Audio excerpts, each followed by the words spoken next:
नमस्कार साथियों, मैं ज्योतिष आप सभी का हार्दिक हार्दिक अभिनंदन करता हूं SR91 के इस यूट्यूब चैनल पर। तो साथियों, आज के क्लास में चर्चा करेंगे संस्कृत, जो कि आपका क्लास 10th में है ना। इनमें से जो कि आपका लघुत्तरीय प्रश्न जो एग्जाम हॉल में पूछा जाता है, टोटल जो कि 16 को देगा, 16 को में से कहता है कि 8 प्रश्न का जो कि जवाब देना है ना। तो वही प्रश्न आज मैं आपको 16 का 16 प्रश्न जो कि मैं बताऊँगा, क्लियर है, जो कि आपके एग्जाम के लिए जो कि बहुत बहुत इंपॉर्टेंट होने वाला। तो धैर्यपूर्वक जो कि ध्यानपूर्वक जो कि आप इसे समझने का प्रयास कीजिएगा, क्लियर है। चलिए, और जो भी क्वेश्चन का जवाब नहीं जानते वो कॉपी पर नोट कर लीजिएगा, ठीक है। चलिए, देखिए, कहता है कि मृत्यु पर विजय कैसे प्राप्त किया जा सकता है, ये बताना है कि मृत्यु पर विजय कैसे प्राप्त करेंगे। तो आंसर में लिखें कि महर्षि वेदव्यास ज्ञानी और अज्ञानी लोगों में अंतर स्पष्ट करते हुए कहते हैं कि ज्ञानी लोग प्रकाश स्वरूप और अज्ञानी लोग अंधकार स्वरूप है ना। जो महान होते हैं वह इसे समझकर मृत्यु को पार कर जाते हैं, क्योंकि संसार रूपी सागर को पार करने का रास्ता इससे बढ़कर कोई नहीं है। यानी कि ये क्या कहा, क्वेश्चन क्या बोला, मृत्यु पर विजय कैसे प्राप्त करेंगे। तो ये मृत्यु पर विजय कैसे प्राप्त करेंगे, ये महर्षि वेदव्यास इसका खुलासा किया है। तो मृत्यु पर विजय वही प्राप्त करेगा जो ज्ञानी होगा। अज्ञानी का मतलब ये नहीं कि जो पढ़ा लिखा है वो, ठीक है। ज्ञानी का मतलब है पूरा जो है कि आपका ये जो यहाँ पे ज्ञानी बहुत तरीके का ना, यहाँ पर वैसा पंडित होना चाहिए जो कि अपने तपस्या के बल पे जो है ना कि मृत्यु पर विजय प्राप्त करना, माया मोह को त्याग देना, ये सब का ज्ञानी की बात यहाँ पे कर रहे हैं। जिस जो माया मोह को त्याग दिया, एकदम वैराग्य जीवन जी रहे हैं, ये सब में, ठीक है। तो भाई वो क्या आता है ना, जो ज्ञानी रहता है तो वो क्या आता है, प्रकाश स्वरूप है। उसके पास प्रकाश है। जैसे कि मान लेते कोई व्यक्ति पढ़ल लिखल है ना, पढ़ल लिखल है, उसके पास समझिए टॉर्च है। क्या टॉर्च है, कोई भी स्टेशन जाएगा वो स्टेशन का नाम पढ़ लिया, फलना ढकाना, ये होटल है, वो बता देंगे पर ये है ना। क्योंकि उसके पास टॉर्च है, टॉर्च जलाएगा, वो जान रहा है अच्छा ये फलना स्टेशन है, फलना स्टेशन खुला, यहाँ पे गाड़ी रुकेगी, टोटल चीज़ बता देगी। लेकिन जो अंधकार, जो ज्ञानी नहीं है, जो अज्ञान है, ठीक है, तो वो अंधकार है। अब टॉर्च उसके पास है, ये नहीं है, तो वो कैसे पढ़ेगा कि ये फलना स्टेशन है, पता चलेगा उसको, पढ़ ही नहीं पाएगा ना। तो इसलिए वो दो, ये ज्ञानी और अज्ञानी में जो एक अंतर बताया है। जो ज्ञानी होता है वो प्रकाश स्वरूप होता है, क्योंकि वो जो है ना समझ लेता है कि मृत्यु है ना, वो क्या होता है, वो महान होते हैं, वह इसे समझ लेता है कि माया मोह ये सब टोटल चीज़ को समझ बूझ करके जो है ना सबको त्याग देते हैं, और वो क्या करते हैं कि संसार रूपी सागर को भी पार करके है ना, पार करने का रास्ता इससे बढ़कर है ये नहीं कोई। समझ लिया, जो मृत्यु पर विजय प्राप्त कर लिया वो हो गया, मृत्यु पर विजय प्राप्त कर लिया। बोला कैसे प्राप्त करेगा, तो जो ज्ञानी रहता है, ज्ञानी रहता है, वो क्या करता है ना, संसार को समझ बूझ करके मृत्यु को पार कर लिया जाता है। यानी कि है ना, मैंने अभी क्या बोला आपको कि माया मोह को त्याग कर देना, तो बस माया मोह त्याग दिया तो वही हो गया, मृत्यु पर विजय प्राप्त कर लिया, क्लियर है। चलिए, यही क्वेश्चन बोला था हमने, बता दिया। नेक्स्ट प्रश्न कहता है पटना में प्रमुख दर्शनीय स्थलों है ना का कौन कौन से दर्शनीय स्थल है। हालांकि आपसे एग्जाम हॉल में 5 को पूछ देगा, अगर इसे पूछ देगा कौन कौन है, तो आपको 5 ही को जो अच्छा लगे वो आपको माइंड में सेट करना है। जैसे कि पटना के प्रमुख दर्शनीय स्थलों के नाम जैसे गोलघर है, तारामंडल है, गुरुद्वार है, महावीर मंदिर है, चिड़ियाघर है ना, जलान संग्रहालय है, शहीद स्मारक है, सदाकत है, ठीक है, सदाकत आश्रम है, और जल मंदिर है, जल मंदिर का पावापुरी, गांधी मैदान है, अगम कुआं है, कुमार पार्क है, पुराना अफीम गोदाम है ना, पत्थर मस्जिद है, राजधानी वाटिका है, और सब है, हनुमान मंदिर है। यानी बहुत सारा ETC कर दीजिए, क्लियर है। ये बहुत सारा, आपको जो अच्छा लगे 5 जो याद कर लेना, क्लियर है। चलिए, अब देखिए यहाँ पे और भाई जब भी पटना जाए ना, इनमें से कहीं ना कहीं आप जो है घूम करके आइए, ताकि आप जो आँख से देखेगा तो वो बहुत मज़े वाली बात रहता है, वो कभी भूलता नहीं, ठीक है। देखिए, तीसरा नंबर कहता है कूटनीम है ना, कहता है कूटनीमत काव्य में पटना की क्या विशेषता बताई गई है ना। तो आंसर में लिखे कूटनी है ना, कूटनीम तरनी है ना, क्या लिखा, कूटनीम तरनी काव्य में दामोदर गुप्त ने पटना को पृथ्वी का तिलक है। ये इस काव्य में जो है ना, कूटनीमत काव्य में ये दामोदर गुप्त ने जो है क्या ना, पटना का नाम दे दिया पृथ्वी का ये तिलक है। क्या है, तिलक, जैसे माथे का तिलक है ना, उसके बाद पृथ्वी का तिलक बोला पटना है। विद्वान का निवास स्थलीय पटना महासागर स्वर्ग समान बताया गया। कहता क्यों है ना, कहता है जो पृथ्वी का तिलक है पटना इसलिए है क्योंकि कहता है विद्वान का वहाँ जो है ना पटना में विद्वान लोग ही निवास करते हैं, ये बोला है ना। और महासागर स्वर्ग समान बताया गया। कहता पटना जो है ना स्वर्ग समान है, क्योंकि भाई सब विद्वान वही है, तो वहाँ पे तो स्वर्ग हो गया ना। ये जो है कि बताया गया कूटनीमत काव्य में, कौन भाई, दामोदर गुप्त ने बताया। क्लियर है। चलिए अगला प्रश्न की जिक्र कर लेता हूँ, तो ये देखिए आपका 4 नंबर होगा। क्लियर है।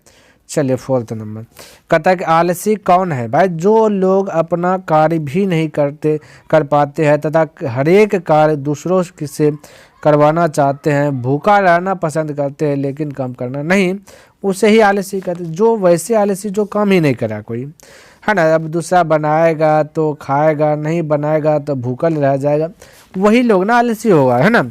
तो उसे ही हम क्या कहते हैं, आलसी कहते हैं। हालांकि यहाँ पे लिख दिया भूखा रहना पसंद करते हैं लेकिन काम करना नहीं चाहते, उसे ही आलसी कहते हैं। ठीक है, अपना काम दे देगा दूसरा तो ही कर, तो वो सब आलसी है ना। कहते अथर्ववेद की मंत्र, है ना, मंत्र दृष्टा ऋषिकाओं का जो कि नामोल्लेख करें। अंतर में लिखें कि अथर्ववेद के मंत्रों के मंत्र दृष्टा, दृष्टा का मतलब था देखने वाले। ठीक है, तो दृष्ट है ना, तो दृष्टा ऋषियों में अथर्वा और भृगु और ब्रह्मा और मेधातिथि, है ना, और क्या आपका भाई ये प्रस्कंद एवं अग्रिया ऋषि, ये सारे जो है ना ऋषि है भाई, सब जो है कि बड़े बड़े ऋषि हैं, इन्होंने भी कुछ ना कुछ योगदान किया है ना। तो जैसे यहाँ पर एक अर्थवा को उठाए, तो यह ऋषि ब्राह्मण के पुत्र कहे जाते हैं। माना जाता है कि जो आपका अथर्वा है ना ब्राह्मण का पुत्र है, ये अग्नि को स्वर्ग से पृथ्वी पर लाए थे। क्या देखिए कितना बड़ा योगदान बोल रहा है कि जो अग्नि है ना, अग्नि पहले था स्वर्ग में, उससे पृथ्वी पर लाने का काम किया अथर्वा। भृगु कहा जाता है कि एक प्रसिद्ध मुनि है जो कि कहते हैं शिव के पुत्र माने जाते हैं। यही सब आपका सब ऋषि सब है, प्रसिद्ध ऋषि सब है। क्लियर है। आगे प्रश्न करता है बृहदारण्यकोपनिषद में क्या वर्णित है। तो बृहदारण्यकोपनिषद में मानव, है ना, मानव धर्माचरण के समय उपाय वर्णित है। ठीक है, तो धर्माचरण के समय उपाय क्या वर्णित है, तो धर्म के आचरण, धर्म के अनुसार से कैसे चले नहीं चले, ये आपका बृहदारण्यकोपनिषद में जो कि मिल जाएंगे। क्लियर है। चलिए अगला प्रश्न कहता भारत महिमा पाठ में किन किन पुराणों से पद्य जो कि संकलित है।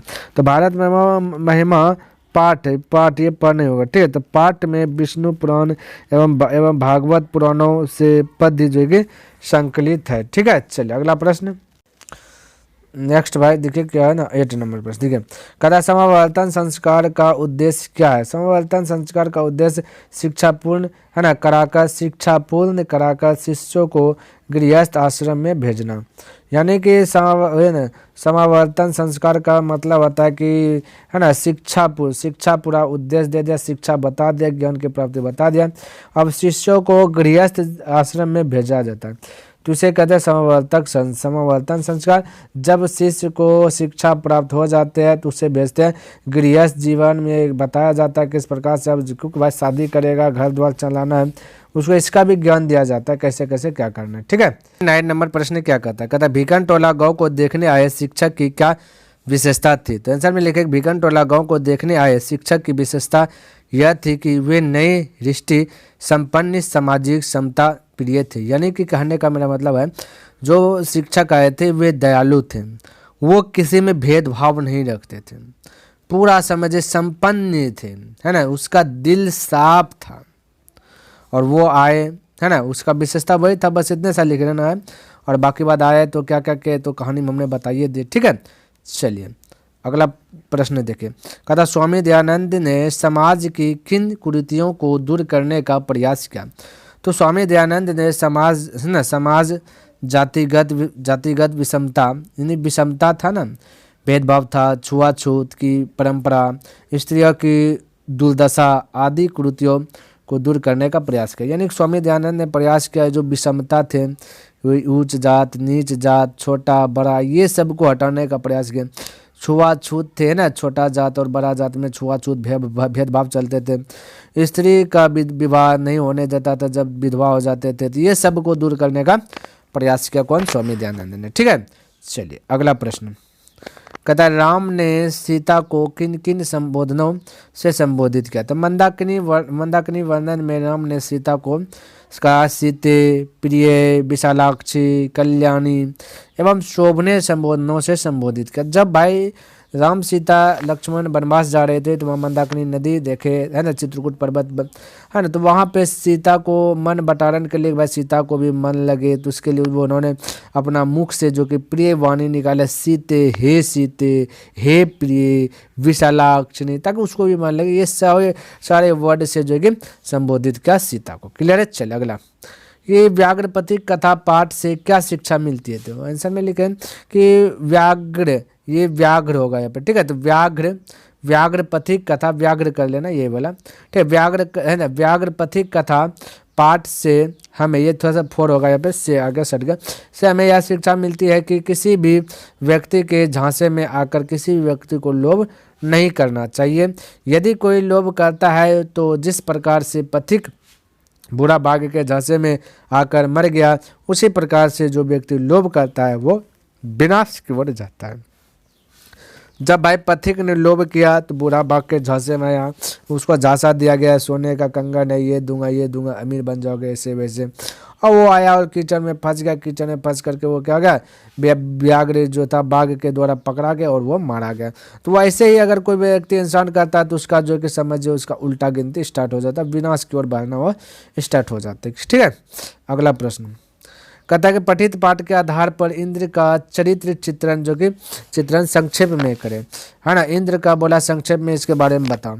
तो कर्णश दानवीरता पाठ के आधार पर इंद्र जो कि छली था, क्या था, छली, कपटी, जो भी बोले द्वेषी रखने वाला, या जो असहिष्णुता, है ना, पारस्परिक द्वेष भाव तथा सहिष्णुता, यानी कि दूसरों की उन्नति अच्छा नहीं लगना, ये था इंद्र।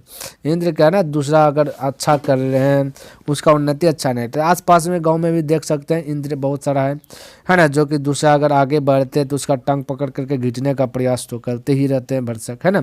तो बस वही था, है ना, ये छली था। छली से ना जो कि जाकर के कर्ण से क्या था ना भाई, कर्ण से क्या था, कवच और कुंडल दान में ले लिए थे। इतना तक ये छली थे कि समझिए। चलिए अगला कहता है कि अशांति का प्रमुख कारण क्या है? तो अशांति का मुख्य रूप से कारण क्या है ना, पारस्परिक द्वेष भाव, यानी दूसरों को दर्द पहुंचाना, ये अशांति का संकेत है। असहिष्णुता यानी दूसरों की उन्नति अच्छा नहीं लगना, ये सारा चीज क्या है, अशांति का कारण है। उसे शांत रहबे नहीं करेगा। कोई बंदा है ना, ये अपना घर जो है ना, ये अपना घर जो कि बिल्डिंग पर बिल्डिंग बना रहा है, और एक आदमी देखेगा जलेगा तो उसके कभी हृदय में शांत होगा, होवे नहीं करेगा। ठीक है। तो वो शांति मनुष्य तभी प्राप्त कर सकते हैं जब ये असहिष्णुता द्वेष भाव नहीं रहना चाहिए दूसरों के प्रति। ठीक है। ये 15वां कहता शास्त्र कितने प्रकार के हैं, उनके जो कि नाम लिखे। ठीक है। शास्त्र जो है ना मुख्य रूप से 6 प्रकार के, वेद भी 6 प्रकार का है। ठीक है। ध्यान, वेद भी 6 प्रकार का, तो कभी कभी शास्त्र को वेद भी कह दिए जाते हैं, ध्यान में रखना। ठीक है। तो शास्त्र कहता है 6 प्रकार का, क्या क्या है, सांख्य है, योग्य है, न्याय है, वैशेषिक है, वेदांत है ना, और मीमांसा है। ठीक है। ये 6 प्रकार का नाम बोला, नाम लिख दे, बता दे। ये देखिए एक बार लिया स्टार पर, इनके अंदर जगत जीव है ना, जीव और जीवन से संबंधित हर है ना, हर, क्यों और कैसे का उत्तर ढूंढने का प्रयास किया गया। यही शास्त्र के अंदर जो कि जीव जंतु के बारे में कैसे, क्यों है, क्या है, कैसे है, नहीं है, सारा चीज़ का पता चला। तो स्टार पॉइंट आपको थोड़ा सा ध्यान में रखना, इसको याद नहीं करना, बस ऐसे पढ़ लिए एक बार। देख यहाँ पे वेदांग कितने हैं, आ गया ना, यहाँ पे भी वेदांग कितने हैं उनके नाम लिखे। वेदांग भी कितने 6 भी है। कौन कौन है, शिक्षा है, कल्प है, व्याकरण है, निरुक्त है, छंद है और ज्योतिष है। बस इतना सा। तो भाई मैंने आपको 16 का 16 प्रश्न जो कि हमने करवा दिया, और आपको पसंद आया होगा। बहुत सारा प्रश्न जानते होंगे, बहुत सारा प्रश्न ऐसे होंगे जो कि आप अनजान होंगे। तो कृपया करके भाई अगर आपको पसंद आए तो लाइक कर दीजिए, सब्सक्राइब नहीं किए तो सब्सक्राइब भी कर दें, और ईमानदारी पूर्वक बताइए कि आपका जो कि पहले से कितना क्वेश्चन का जवाब जानते थे। ठीक है। और अपने दोस्तों के साथ भी इसे शेयर कर दें, कमेंट करके बताइए कि वीडियो कैसा लगा, क्योंकि कमेंट करते तो कहीं ना कहीं मोटिवेट मिलता है, और वो मोटिवेट के कारण प्रत्येक दिन जो 7:30 है ना, 7:30 बजे PM में जो कि वीडियो जो कि अपलोड करने में सक्षम रहता हूँ। तो नेक्स्ट दिन मिलूंगा इनसे आगे लेकर के, तब तक के लिए धन्यवाद। जय हिंद, जय भारत।